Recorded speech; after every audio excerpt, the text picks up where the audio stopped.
শুনুন শুনুন শুনুন, আগামী 25শে বৈশাখ আমাদের রবীন্দ্র সংঘ ক্লাবের পক্ষ থেকে কবিগুরুর জন্মদিন পালিত হবে।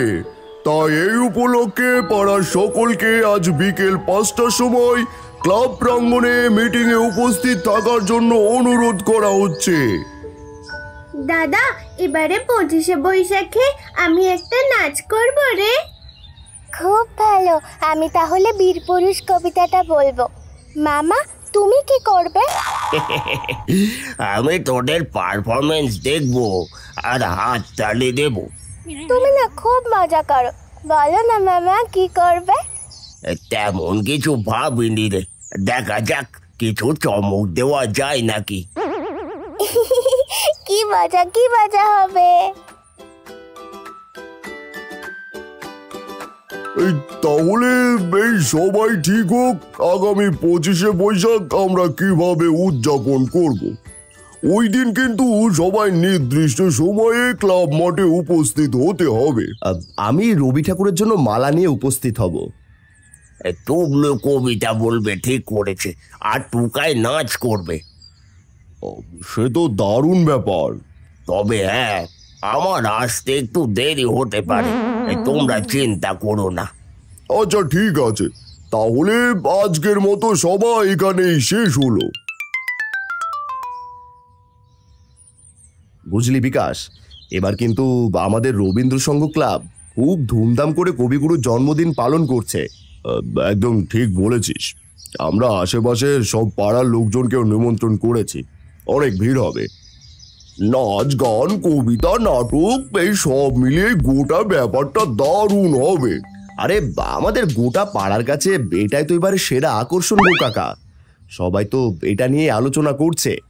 আর ঠিক আছে, তোরা সব দিকটা সামলে নিস, আমি একটু বাজার থেকে ঘুরে আসি, দেখি সিঙ্গাড়ার মিষ্টিটা কত দূরে এগোলো।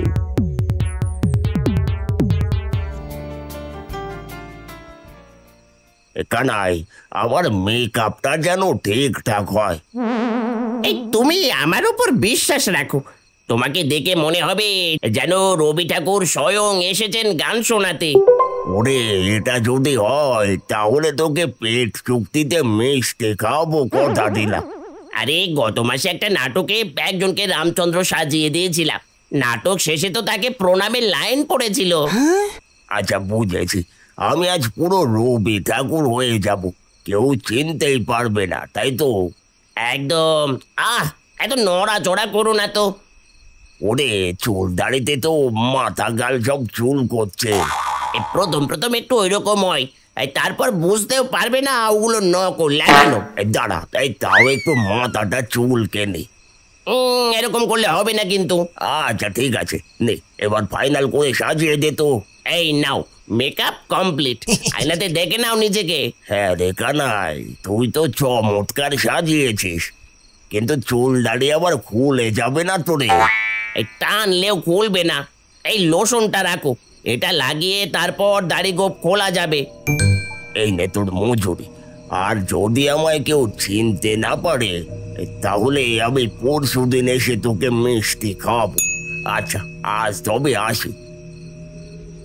আচ্ছা ঠিক আছে, অনেকটা দেরি হয়ে গেল, সবাই চিন্তা করছে মনে হয়, একটু তাড়াতাড়ি যেতে হবে। এই রাস্তাটা দিয়ে লোকজন তেমন যায় না জানি, কিন্তু এটা দিয়ে গেলে তো তাড়াতাড়ি পৌঁছানো যাবে, যা হবে দেখা যাবে, চলে তো যায়। এই মরেছে রে, এখান দিয়ে গেলে তো ভূতের খপ পড়ে না পড়তে হয়। এটা আবার কে রে? আমাদের অনুষ্ঠানে যোগদান করতে এসেছে মনে হয়। তুই ঠিক বলেছিস রে, কিন্তু এই ভূতটা আবার কোন জায়গা থেকে এলো রে? এই চল, একে আপ্যায়ন করে আমাদের সবুজ ভূতের কাছে নিয়ে যাই। আসুন আসুন, আপনি কোন ভূত? এই মরেছে রে, এবার কি হবে? না না না না না, ওসব বললে হবে না তো, আমাদের অনুষ্ঠানে যোগ না দিয়ে যাওয়া যাবে না। আমাদের সম্পাদক সবুজ ভূতের কাছে। সবুজ দা, ইনি এই রাস্তা দিয়ে যাচ্ছিলেন, আমরা আমাদের অনুষ্ঠানে যোগ দিতে বলাই তাড়া আছে বলছে। ও মামা মামা মামা, এই কি কথা? এই অনুষ্ঠান না দেখে যাওয়া যাবে না? মানে আমার জন্য সবাই অপেক্ষা করে বসে আছে। আমি না গেলে রবীন্দ্রসঙ্গীত অনুষ্ঠান হবে না, আমাকে যেতেই হবে। আচ্ছা, আপনি কোন পাড়ার ভূত? আর মুখ কেন ডেকে আছেন? খুলুন খুলুন খুলুন দেখি মুখের ঢাকাটা। না, ওটা এখন খোলা যাবে না। প্রণাম গুরুদেব, আপনি স্বয়ং এসেছেন আমাদের অনুষ্ঠানে আর বলছেন চলে যাবেন, এ কি করে হয়? এই ভূতগুলো আমায় রবি ঠাকুর ভেবেছে, তার মানে আমার মেকআপটা দারুণ হয়েছে। এই প্রণাম গুরুদেব, চলুন চলুন, আজ যখন আপনাকে পেয়েছি আপনার গান দিয়েই আমরা আপনার জন্মদিন শুরু করব। মানে গঙ্গা জলে গঙ্গা পুজো?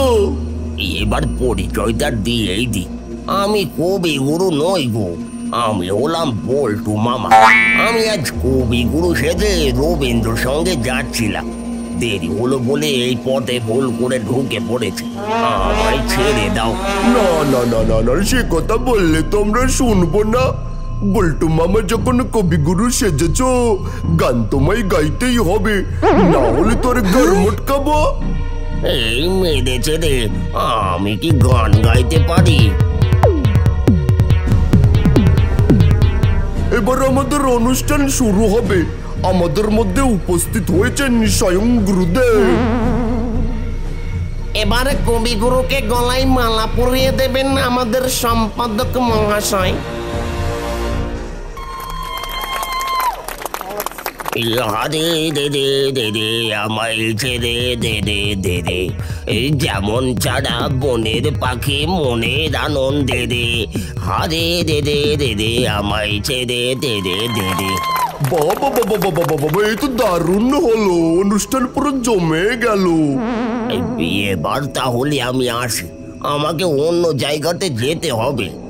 প্রতি বছর কিন্তু এভাবেই আসতে হবে, নইলে ঘাড় মটকে দেবো। আচ্ছা ঠিক আছে।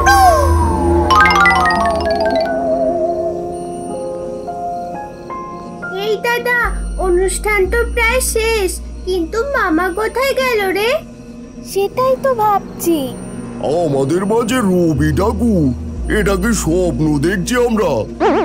আমি তোমাদের বল্টু গো, এই রবি ঠাকুর সেজে সবাইকে চমকে দেবো ভেবেছিলাম।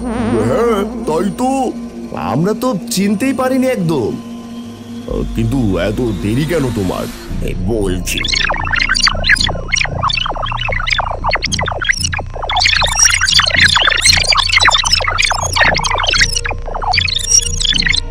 হ্যাঁ রে, এ তো মারাত্মক বিষয় রে।